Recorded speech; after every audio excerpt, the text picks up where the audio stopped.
Goal වලට V2 machine එක check කරන්න හදන්නේ. මේ කළු කලරට අපි මේ රින් එක දානවා. ඊට පස්සේ මැෂින් එක ඔන් කරලා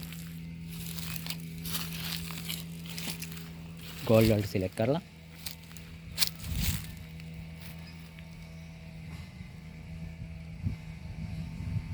සර්ච් කරනවා.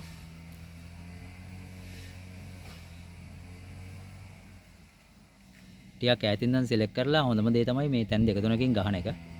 මේ මේක තැනකින් ගහනවා අපෝ තව තැනකින් ගහනවා. ඔහොම ගැහුවම මේක නවතින ඩිරෙක්ෂන් දෙක තුනක් යා කරා නම් ඒක හොයාගන්න පුළුවන් කොහෙද කියලා.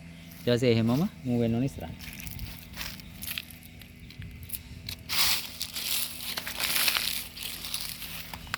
මූව් වෙලා ඒ අදාළ තැන පහු කරගෙන යනකොට මේ මැෂින් එක එළින්ම අනිත් පැත්තට හැරෙනවා.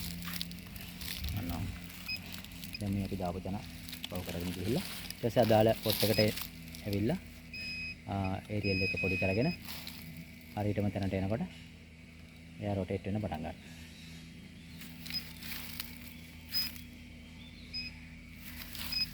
මෙතන තමයි තියෙන්නේ.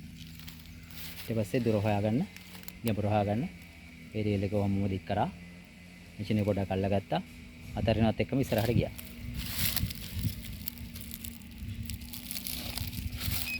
ඊට පොඩි දුරක් යනකොට හැරෙනවා. ඒ ගිය දුර තමයි මෙතන තියෙන්නේ. මේ කළු කලක් යට වුණත් පදිනවා කියලා පේන තමයි අපි මේ ඔබ්සර්වේෂන් එක ගන්න. කෙලිම මේක යට තමයි තියෙන්නේ. මේ සයිඩ් එකෙන් බැලුවම ඔයගලන්ට පේනවා රින් එක තියෙනවා.